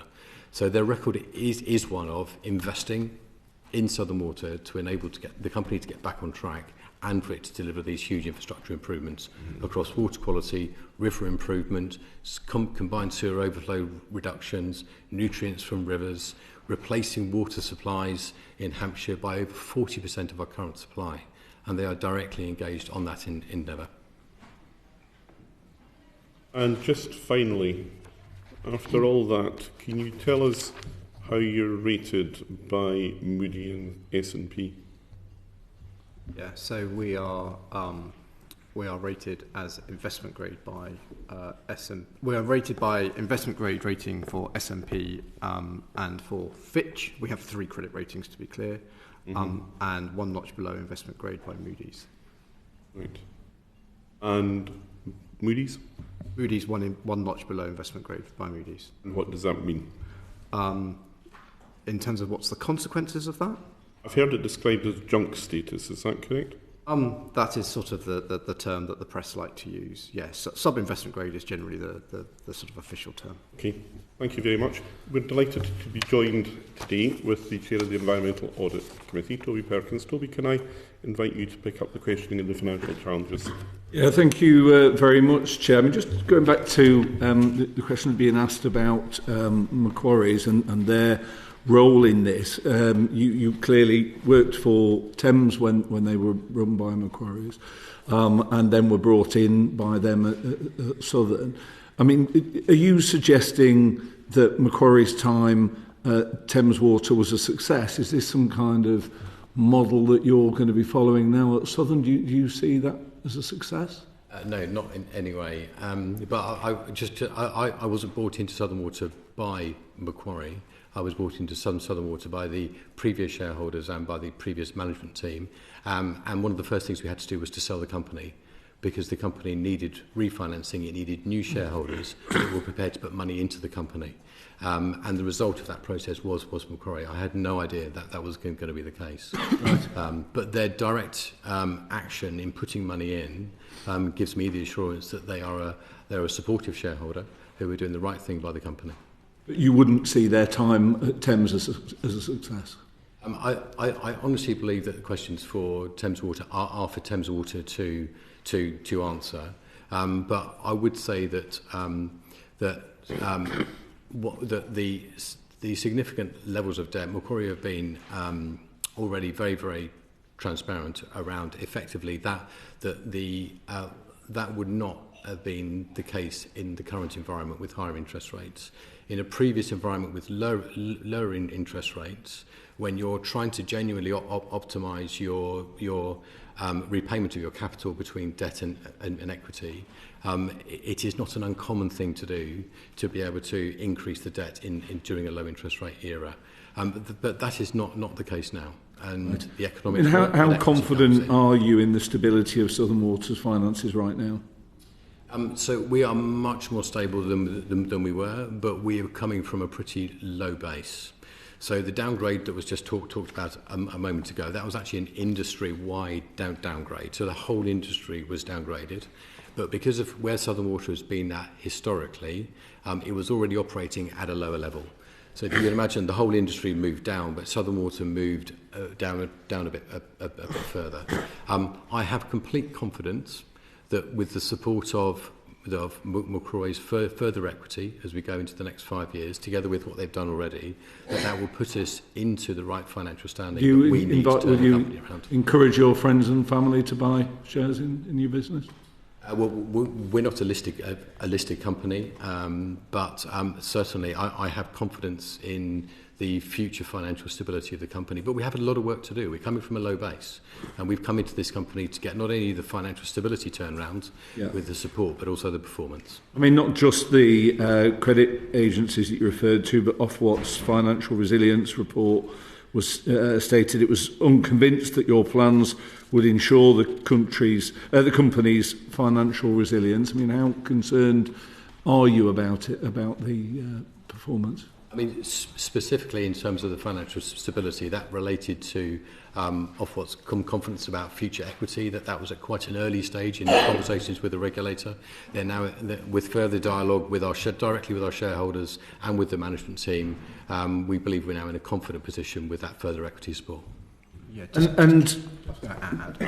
our plan targets a 2-notch improvement. Our business plan for AMP8, the next regulatory period, targets a 2-step improvement in our credit rating over that 5-year period, to be absolutely clear, supported by our shareholders.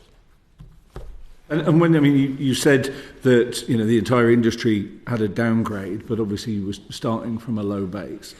I mean, if there was confidence in the sort of measures that you're, or the steps that you're taking to try and shore up the finances, the money that Macquarie's were being put in, shouldn't we be expecting that Southern Water's finances will be bucking the trend, that people will be growing in confidence, whereas actually what we're seeing is that there's a lack of confidence, isn't there?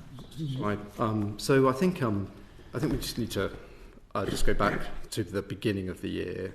So the beginning of the year, we were in a no different position to where we were when we had that downgrade in terms of the position of the company's finances. It was well financed, had strong liquidity. It was a strong place in terms of that position. The major thing that changed during that period is we had our draft determination, and the draft determination from Ofwat was quite challenging for the whole sector, not just for us, for the whole sector. That resulted in those credit rating changes. Now, because we are more financially stressed in terms of where our metrics sit in terms of that position, and that at that stage there wasn't equity in the plan, we then went through that place of going through that credit rating downgrade. Just as a result of this, the interest rates that Southern are paying are above the market average, above those being asked of other companies. I mean, what impact does that have on your performance, on your ability to sort of turn the ship around? So the most recent debt that we raised was expensive. We took a choice to take that, and the reason why we made that choice to take that is we wanted to make sure that we had liquidity. It's really important that we have the money in order to run the business, pay all the bills, and to keep functioning. And we had the support of our shareholders to do that. So that was really key that we did that at that time. Now, we did that at that time because we were not sure where the final determination was going to come out. We might be in a place where we could be appealing that, we could be locked out of the market for a period of time. So it was the right thing to be prudent and to make sure that we had the financing in place.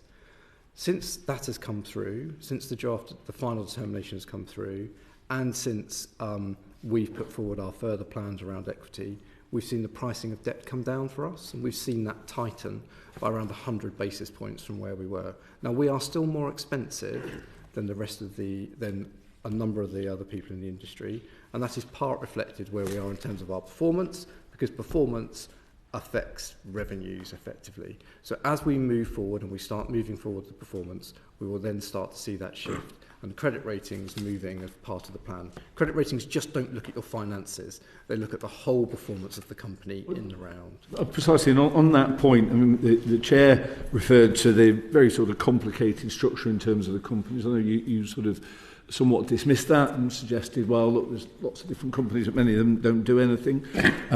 There's also the situation in terms of gearing. I believe that if the way that you report your figures didn't leave out the £1.2 billion of liabilities relating to inflation-linked swaps, that the company's gearing level would actually be almost 85%. Do you think there is confidence in the way that you structure the business? Would you think that investors potentially look at the entire way that this very myriad of complicated arrangements that you have, and that it shrinks their confidence? So just to be really clear, everything that I've been talking about in terms of our credit rating agencies all really refers to the operating company and the two companies that sit underneath that effectively do the financing. And they have to be separate under our rules of our docs in terms of where they have to be. But that's it.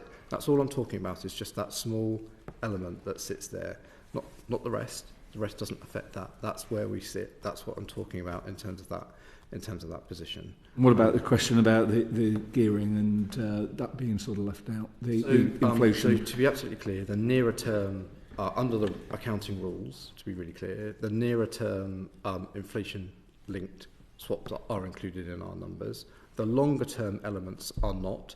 And the reason for that is effectively what we are doing is we are hedging inflation, and our business moves with inflation. The value of the company moves with inflation. But because we have to, under the accounting rules, recognise that change, as you're talking about. So when the inflation changes, we have to recognise what the whole value is, but the whole value has not been added yet to the value of the company. So they're longer dated, they sit a long way out, and the value of the company will move as in time moves, that we will then catch up in terms of that value. So the gearing is correctly reported in our accounts relating to the rules that we have to follow and the accounting rules. However, we do, for full disclosure, show what the value of those future payments would be if they were to be paid today. Thank you, Joe. Thank you, Toby.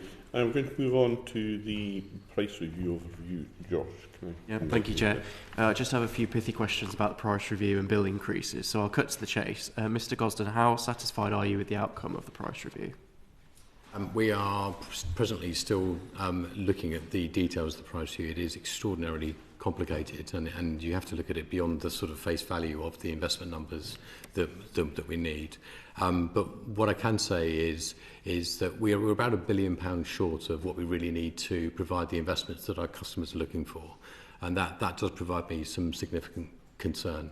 I realise it's a difficult position because an extra £1 billion would also have actually a relatively modest impact on bills, and that's largely because investment is paid for effectively like a mortgage over the long-term life of the assets, but we are about £1 billion short from the investments that we really need. So that's the first point. The second point, and it's an unpopular thing to say, but the practical reality is that we are running a private company, and we do therefore need a cost of capital that we can actually work with and we can finance the company efficiently on. And that cost of capital is presently too low for current market rate. So that presents us with a challenge.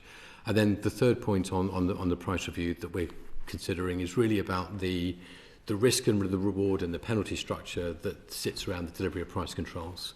The framework is absolutely right. Water companies should and absolutely need to be held to account to deliver for their customers. There is no problem with that at all. But when we're a turnaround company and we're coming from a low performance base through to improving the performance of the company, that means we naturally go through a period of paying penalties before we get the company up to the standard that it needs to be. And those penalties manifest themselves in effectively cuts off our revenues. And if you can imagine, it's sort of like you've sort of fallen over and you're desperately trying to get up. But when it cuts your revenues, that's your lifeblood for being able to deliver change and deliver investment and deliver the things you need. So if you're not careful, that albeit for good reason to have that risk and reward structure, you can end up in a vicious circle when you're getting revenue cuts for performance, which in turn prevent you from being able to sort of get the investment to turn the company around. So those three areas represent challenges, but on the positive side is a substantial improvement on the draft determination, and that is very much welcomed. The capital programme and the overall total expenditure now stands at £8.5 billion, which is about double what we would have delivered in the current regulatory period. So it's a substantial step forwards. Okay, so just in terms of that shortfall, Southern requested the highest bill increase of any water company, 83%, over 5 years, and that would have increased the average household bill from £420 to £768. Why did you think that substantial increase was necessary, and why do you think your assessment of what was necessary differed so far from Ofwat, who ultimately have settled on 53%? There is one quick contextual point, which is really about the southeast of the country. The southeast of the country is designated as water stressed. That means that this part of the country receives less rainfall per capita than Namibia. It is, you know, when we're in the middle of the winter and it's grey clouds, it's hard to believe, but it is absolutely true on a per capita basis, because there is a significant, obviously, population in this part of the country. So that means that we have very large forward investment plans for water resources, with everything from water recycling to we are already building the first reservoir in 30 years with Portsmouth Water, which is halfway through construction now. So there's a very large water resources to safeguard this part of the country from climate change, and that is on top of a substantial environmental improvement and investment programme to redesign sewer systems effectively. So effectively there is double the impact of investment in this part of the country because of the geography of the region. So a substantial part of the investment programme is related simply to geography. Our jobs as water companies is to effectively look at the major regulatory requirements from the Environment Agency and the Drinking Water Inspectorate, put together the most efficient plans that we can put forward and submit those to the regulator Ofwat, which is what we have done. They have come back with a different view on that, and we are mid-dialogue with them as to how we can bridge that gap or not. Do you think you'll appeal to the CMA?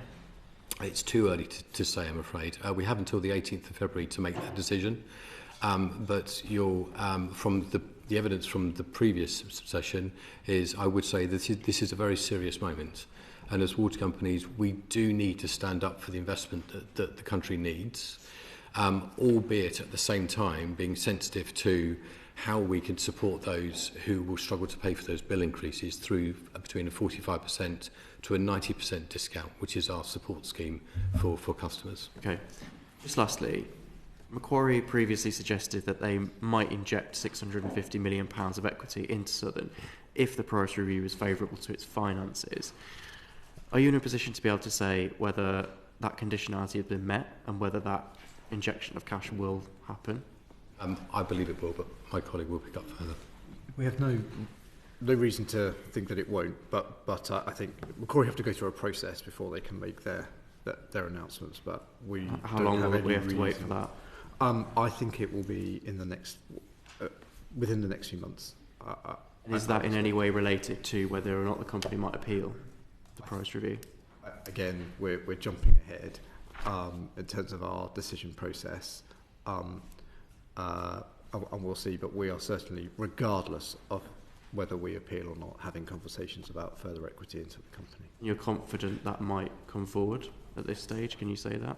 I'm confident that that would come forward. Okay. But I'm not in control of all of those decisions. Thank you, Chair. Okay.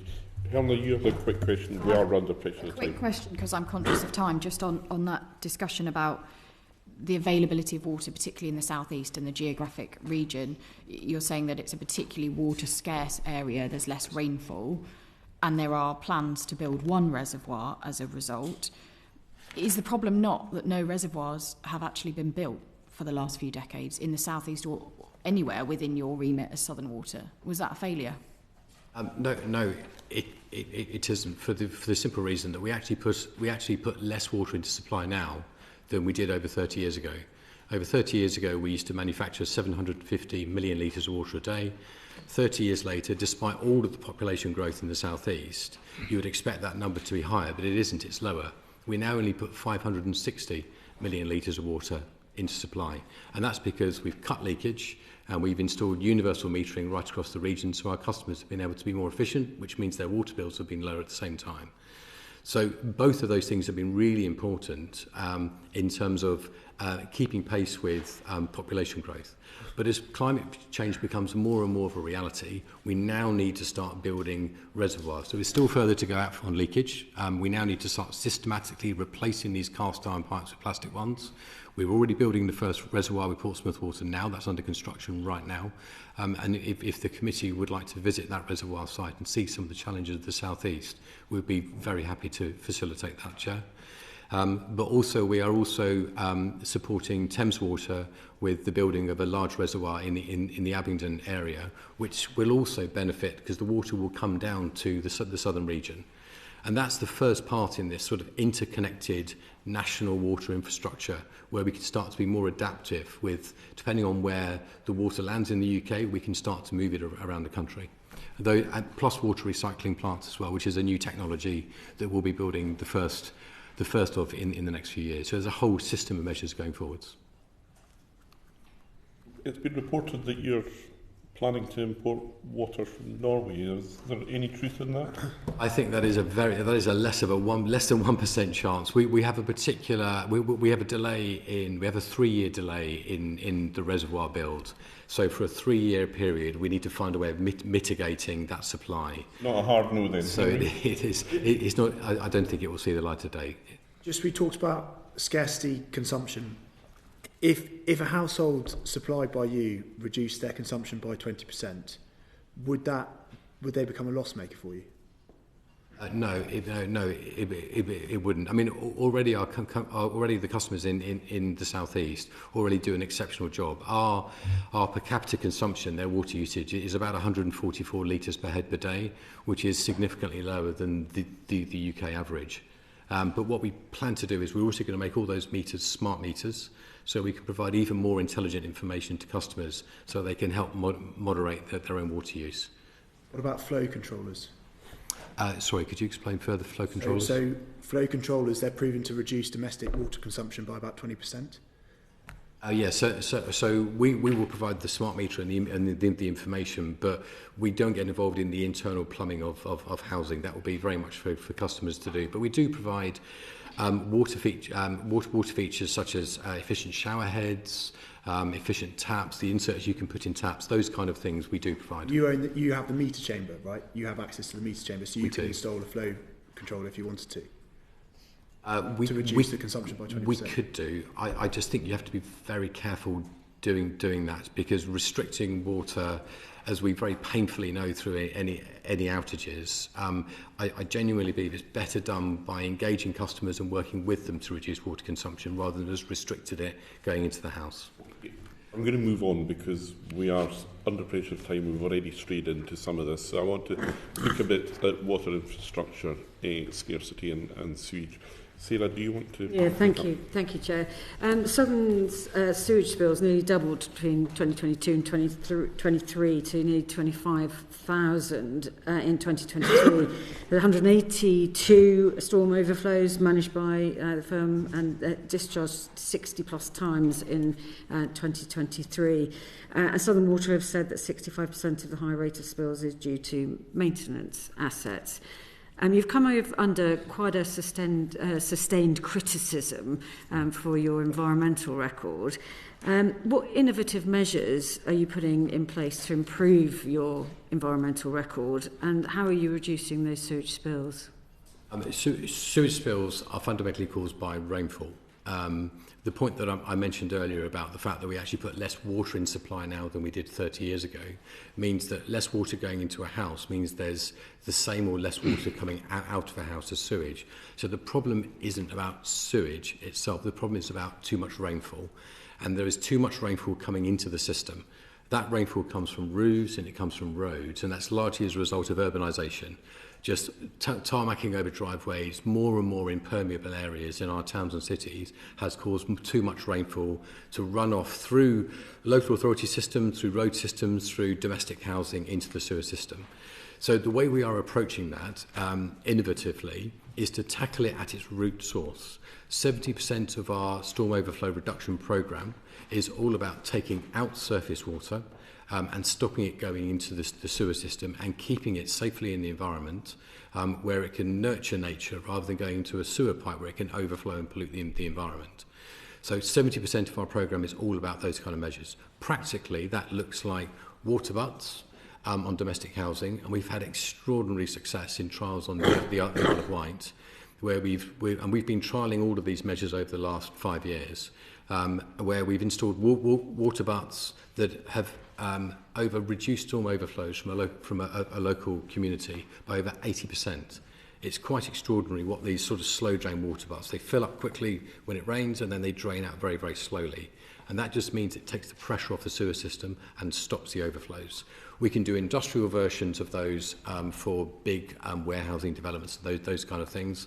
And then lastly, we're working with local authorities, and we've got partnership arrangements in place with all of our local authorities to work together with them to install sustainable urban drainage so that road runoff goes into effectively regreening high streets, swales. I mean, it can transform a high street in terms of how it looks, how it feels for local communities, but also stops that water runoff going to water systems. That's how we've been trialling this for 5 years. It works. It really works. And that's how we're intending to prevent sewer overflows and reduce them in the future. You should explain dry spills. Of course. So dry spills are mainly, I mean, when I say mainly, I'm talking 95% related to groundwater. Because of some of the geography in our region, we have chalk, and in that chalk, the water drains through the chalk, and then in the areas at the foot of the chalk, it provides almost sort of a very high aquifer pressure. And that means that the groundwater pushes into sewer pipes, sometimes approaching at least 1 bar or 10 metres of head. It's a very, very strong, even brand new, perfect sewer pipes can't withstand that amount of pressure. So all that groundwater, when we have sustained rainfall and the groundwater comes up high, is pushing into those sewer pipes. So although it's not raining, the volume of water coming to the sewage treatment works is too high for it to be able to deal with, and therefore there is a directly related overflow. The important point is, what are we doing about it? So that there are two things that we are doing. Firstly, there is an option to treat it using wetlands, and we've got a wetland that we built about 3 years ago now, which performs exceptionally well and cleans that overflow to a better standard than the adjacent sewage treatment works or the grey concrete infrastructure. Nature really can do a very good job of that. And then secondly, we've used new innovative technology that we imported from Germany to seal up the pipes. I don't know whether you remember, but in the 1970s there was a product called Radwell, which fixed your radiator of your old car. So it effectively works in the same way. You pump a chemical in, it seals the tiny little cracks around the pipe, and then it prevents that groundwater coming in. So we have a very effective programme which we've been delivering over the last 2 years to prevent dry spills through that mechanism. So it's caused by rain. Is this a new development?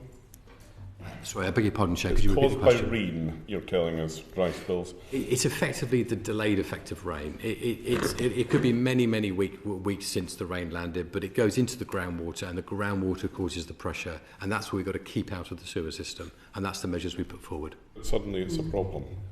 No, it's been a problem for many years. We've spent the first 15 years since of privatisation was all about building massive sewage treatment works right across the south coast.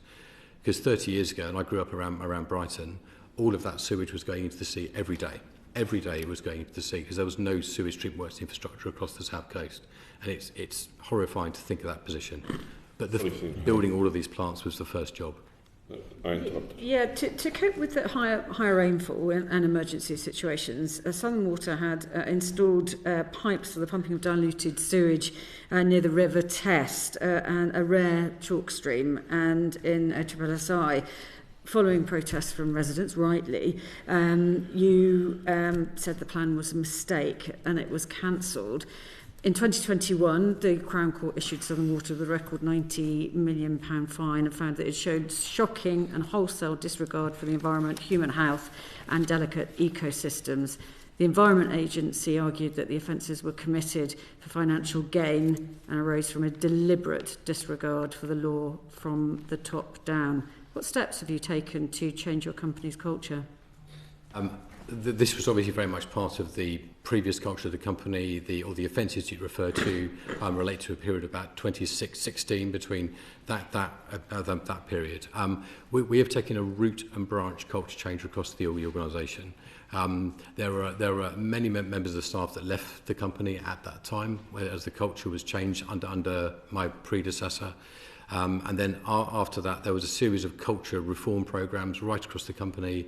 Now, every year, everybody goes through culture training every year. I do it myself. Every member of the staff does it. It's part of our mandatory training record on ethics and transparency. And that will continue and strengthen. We have speak-up campaigns. We have all of the professional expected transparency programs that you would expect to see. And all of that was put in place directly as a result of those previous significant and terrible issues. Will that help to prevent so much spillage? Well, the issue you refer to, I believe, was at our Fullerton site. The site was actually, under the permitting regulations, was doing what it was supposed to do. But just because it's doing what it's supposed to do, it doesn't mean that that's right for the environment, because it was overflowing because of the groundwater point that we related to earlier. But we have taken proactive action. So we have been able to ramp up the sewage treatment works to increase its capacity, and we are now preventing all of those overflows. And we did that directly working with local communities so that we could understand their concerns and then we could take action to stop it. £90 million of fines. Yes. What impacts have those environmental fines, as you've incurred, had on the financial health of the business? Well, my colleague maybe might pick up how the fines physically affected the finances of the company. What I can tell you is that it had a very major effect on how the company operates, not just in ethics and transparency, but it has also fueled the new shareholder ownership with the equity injections that we talked about earlier. It has supported the turnaround plan that I put in place 2 years ago, and the monumental effort by all the scientists and engineers in the company to get the company back on track. But directly to your question. So the £90 million was paid directly by our shareholders from that perspective. There are actually two elements of fine that we had. So we had a fine from the court, if you like, which was the 90 million you're referring to. And then we then had a reparation fine from Ofwat. And that was really relating to effectively misreporting for that period. And that fine predicates itself, it goes into the revenue, so effectively customers get a discount on their bills. And that's been running all the way through this 5-year regulatory period. And in total, that will have cost us £125 million. So it's had a really significant effect. But as Lawrence says, we don't spend lots of time talking about the money. We spend lots of time talking exactly about the impact it had and how this can never happen again and the cultural reform that we need. So despite the large fines that you've incurred, there's still a significant number of spills that are taking place, 25,000 back in 2023. What are the improvements that are needed to clear up the mess? So this is the next 5 years worth of work, and the 5 years worth of work. I mean, in truth, we have to completely redesign sewer infrastructure in order to prevent the spills from overflows. Actually, about 95% of wastewater is fully captured, and it's about it goes through sewage treatment works. About 5% overflows, but it's that 5% we now need to reduce significantly to prevent environmental harm. And the programmes that we put forward in our PR24 plan are designed to do exactly that. Thank you. Keil, I'll bring you in this. Yeah, thank you, Chair. I just want to talk about, we've talked about the specifics of sewage incidents, the number of incidents doubling in 2022 to 2023, 30,000 times sewage was discharged, and the specifics of that and the measures you are taking to end that. I just want to take a step back and think about the impact that this has on our seaside communities particularly. Many of us represent areas that rely on tourism. They rely on the local tourists coming to swim in the sea, coming to visit the beach. The damage that this scandal has done to our reputation as tourist destinations is huge, and it outlasts, the reputational damage hugely outlasts the individual spill. So what is your message to our communities, our seaside communities that have had their tourist reputation tarnished to such an extent because of the failures of your company? And how will you work with us to address that damage to our reputation as tourist destinations? It genuinely breaks my heart. I am from the region. I grew up in the region, and I live in the region. And the position that we are in is one which is genuinely terrible. I mean, the context is that bathing waters have actually improved drastically in context only. Bathing waters over the last 30 years have gone from 40% being in an acceptable and satisfactory condition to now well over 90% across the region. And about 2/3 of those are actually at the excellent standard. So we have made substantial improvements from when sewage was going into the sea every day. But sewage spills have to now be substantially reduced. The programme that I talked about earlier, together with working with citizen science to gather more data and evidence so that we can track the improvements from the planned investments that we're going to be making, is critical. Yeah, but what is very important is working with local communities. So my simple message is we are absolutely on the case. We will be transparent as to where we're making the improvements. You can go online now and see where we're making all the improvements. And we will work with local communities to do this work as fast as we possibly can. You've talked about citizen scientists, and I think many of us have got local volunteer groups that have actually helped to expose the scale of the sewage dumping we've seen. They go out, they're volunteers, they test the water. In my own patch, the Clean Water Action Group is currently crowdfunding themselves for additional tests to keep monitoring that water quality. Do you pay tribute to those groups for exposing this and for pressuring the industry to go further and faster to clean up the sea? I completely do pay tribute to not just those groups, but to all of the campaigners. I genuinely don't believe, without the campaigning that we've seen over the last few years, that we would have had the policy change, the environmental regulation, and now enabling the water companies to do the work that our customers and sea users want to see done. But I do now think it is time that we do now need to start to move from the quite right anger that there has been in the past through to now starting to work together to solve this and make it better. Yeah. We've talked today about outages, we've talked about sewage. I do briefly want to talk about flooding and when failures of Southern Water's infrastructure has led to flooding. This has happened a number of times across your region. Sometimes it's a burst main, sometimes it's a blocked culvert. Many incidents have happened. I've heard from the member for Shoreham about incidents in his patch. There's been many situations in my own constituency as well. In the Hastings town centre, our town centre, homes, shops, the shopping centre, Priory Meadow, flooded not just once but twice due to the same failure. Once in January 2023, the second time in October 2023.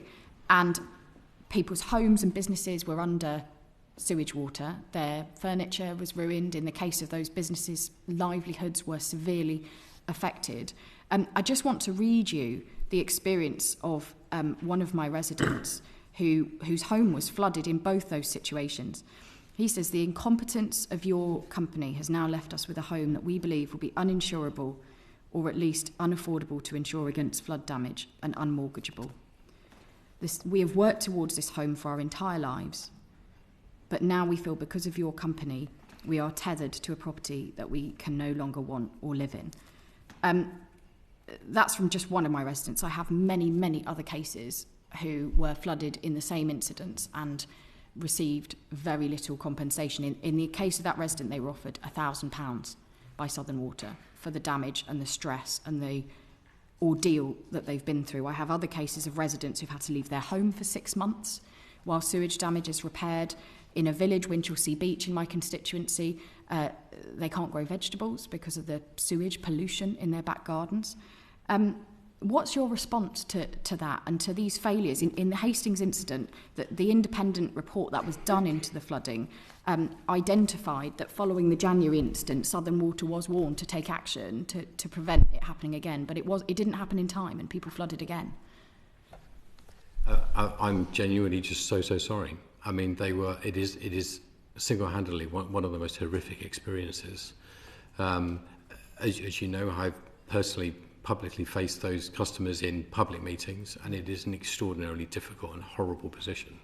The company has completed all of the work required on the pipe that caused the issue, but that pipe was a pipe which was previously owned by the local authority, and we've taken that pipe over now in order to get it maintained, and it is now performing. So we've corrected the position.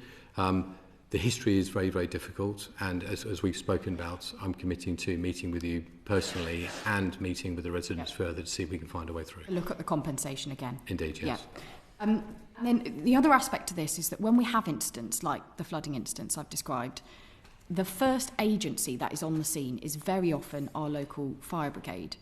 And I've spoken to, in the incident in Hastings I just outlined, I watched firefighters carry people from their flooding homes to get them to safety. I've spoken to the chief fire officer of my local authority, and he has said that the number of incidents that they're being asked to respond to are going up.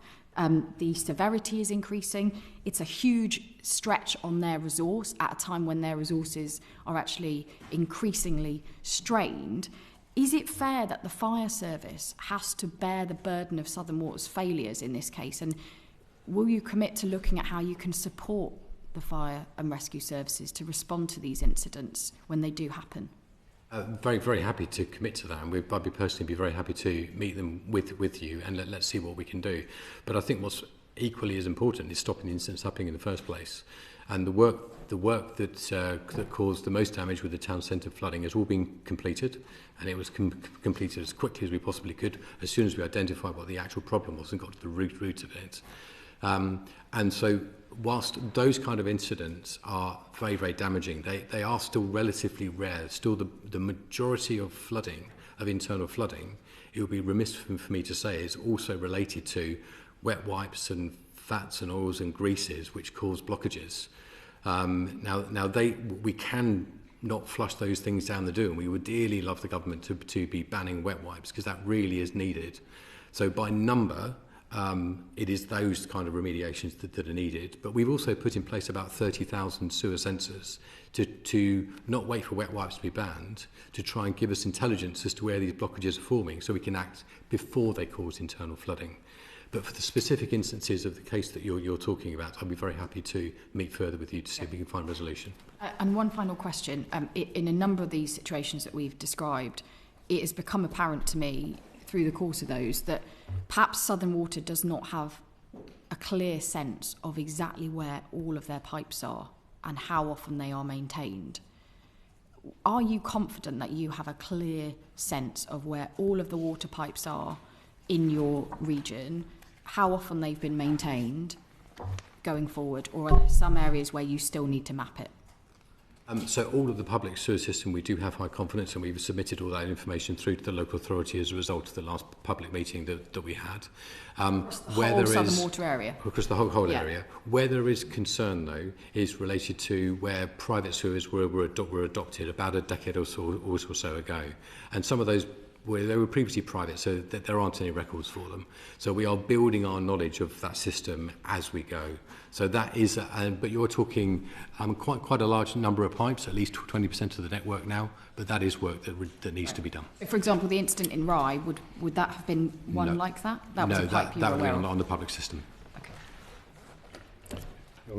Gentlemen, we're now significantly over time, even by Highland rather than Teutonic standards, but we are very grateful to you for your attendance, for your answering our questions here today.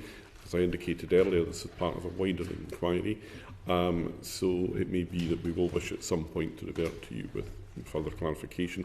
But for the meantime, we are grateful to you. Thank you very much for coming, and the proceedings for today are concluded.